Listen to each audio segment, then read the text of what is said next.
सबका सपना पक्का घर हो अपना। दोस्तों, यह स्लोगन ही नहीं, प्रधानमंत्री आवास योजना के माध्यम से भारतवर्ष में रह रहे 1 करोड़ परिवार वासियों के लिए उनके आवास की आवश्यकता की पूर्ति सुनिश्चित करने के लिए, ताकि उनको एक बेहतर जीवन मिल सके और समाज में उनका सशक्तिकरण हो, इस योजना का लाभ ले सकते हैं। चलिए दोस्तों, इस योजना को विस्तार से जानते हैं। नमस्कार दोस्तों, मेरा नाम आशीष कुमार है। लीगल वेयर में आपका स्वागत है। आज बहुत दिनों बाद मैं इस वीडियो को शूट कर रहा हूँ। उद्देश्य यह है, प्रधानमंत्री आवास योजना से संबंधित जो भी नए अपडेट्स आए हैं इस योजना को लेकर, जो प्रधानमंत्री आवास योजना अर्बन 2.0 है, इसके बारे में आज हम चर्चा करेंगे। चलिए दोस्तों, वीडियो शुरू करते हैं। दोस्तों, आप में से काफी लोग तो यह भी सोच रहे होंगे कि प्रधानमंत्री आवास योजना को पूरी तरीके से बंद तो नहीं कर दिया है, पर ऐसा नहीं है दोस्तों। 9 अगस्त 2024 को कैबिनेट की मीटिंग में इस योजना को मंजूरी मिल गई है। चलिए इस योजना को विस्तार से समझते हैं। दोस्तों, गुड न्यूज ये है कि प्रधानमंत्री आवास योजना अर्बन को कैबिनेट से एक बार फिर मंजूरी मिल गई है। आप में से काफी लोगों का यह प्रश्न था कि प्रधानमंत्री आवास योजना आखिर कब स्टार्ट होगी। दोस्तों, प्रधानमंत्री आवास योजना अर्बन 2.0 को पहले समझते हैं। इस योजना का मुख्य उद्देश्य क्या है? भारत में ग्रामीण व शहरी निम्न मध्यम वर्ग के नागरिकों को आवास प्रदान करने के लिए वित्तीय सहायता प्रदान करनी, ताकि वे खुद के घर का सपना पूरा कर सकें। यही इस योजना का मुख्य उद्देश्य है। इसके 2 घटक हैं, पहला अर्बन है, दूसरा रूरल है। तो सबसे पहले अर्बन को समझते हैं। इस योजना की शुरुआत 2015 में हुई थी। आज इसको 9 साल लगभग हो चुके हैं। इसके 4 घटक थे, BLC, AHP, ISSR और क्रेडिट लिंक सब्सिडी स्कीम।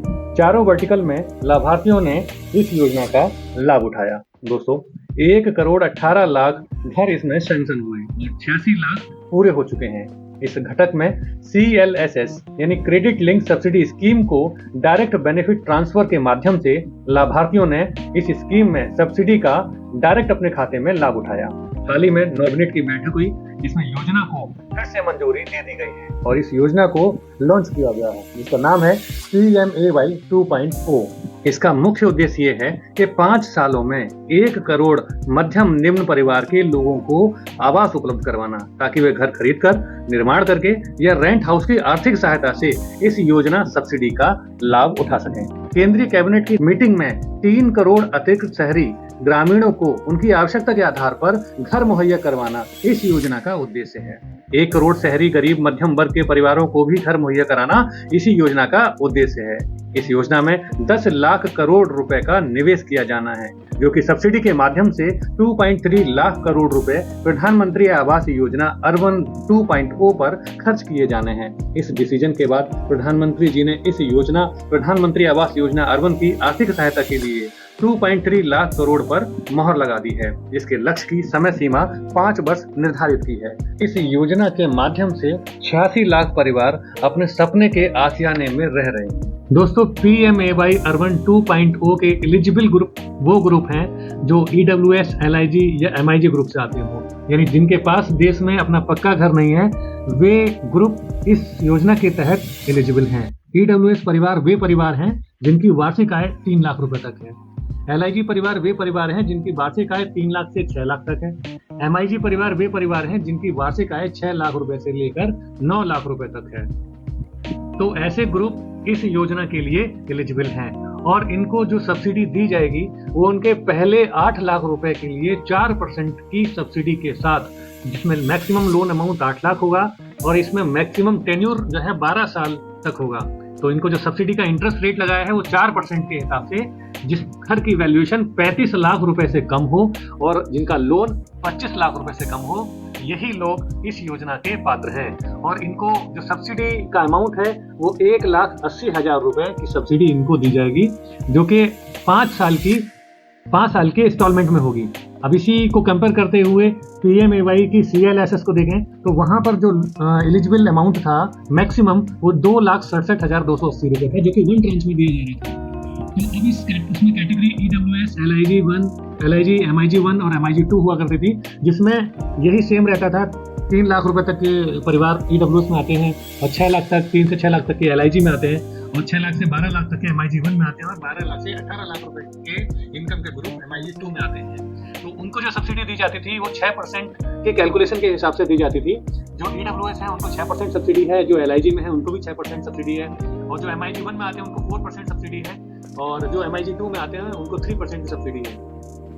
तो तो इस कैलकुलेशन को अगर हम देखें तो मैक्सिमम जो लिमिट है लोन की उसमें 6 लाख रुपए की थी और मैक्सिमम का जो लोन टेन्योर था वो 20 लाख रुपए तक का था। तो एवरेज जो इसमें देखें सब्सिडी का जो इंटरेस्ट रहा वो 6.5 के समथिंग रहा।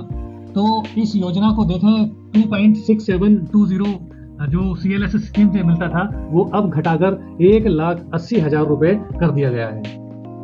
इसके अदर वर्टिकल को देखें जिसमें AHP यानी अफोर्डेबल हाउसिंग एंड पार्टनरशिप है। पहले की योजना में 1.5 लाख रुपए तक की इसमें सब्सिडी मिलती थी, जो आज हम इस योजना में 2.0 में उनको 2.5 लाख रुपए पर हाउस के हिसाब से सब्सिडी प्लस एडिशनल 1,000 रुपए पर स्क्वायर मीटर पर यूनिट के हिसाब से इनको एडिशनल दिया जाएगा सब्सिडी के रूप में। इसी क्रम में देखें तो इन सेतु स्लम रीडेवलपमेंट में पहले 1 लाख रुपए का सब्सिडी का प्रावधान था, लेकिन आज जो इस योजना से खत्म कर दिया गया है दोस्तों।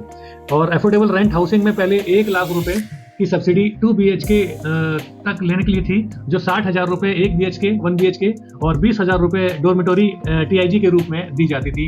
और आज जो इस सब योजना में देखें तो इसमें 5,000 रुपए पर स्क्वायर मीटर पर यूनिट के हिसाब से अफोर्डेबल रेंट हाउसिंग की स्कीम का फायदा मिल सकता है।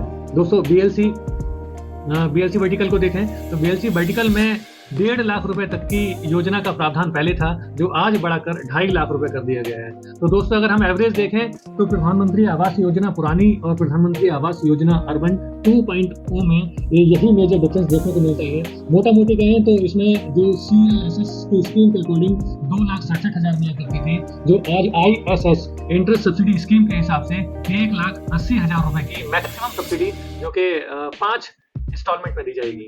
आशा करता हूं दोस्तों आपको प्रधानमंत्री आवास योजना अर्बन 2.0 की काफी जानकारी मिली होगी। यदि आपका फिर भी कोई प्रश्न है तो नीचे कमेंट बॉक्स में लिख सकते हैं।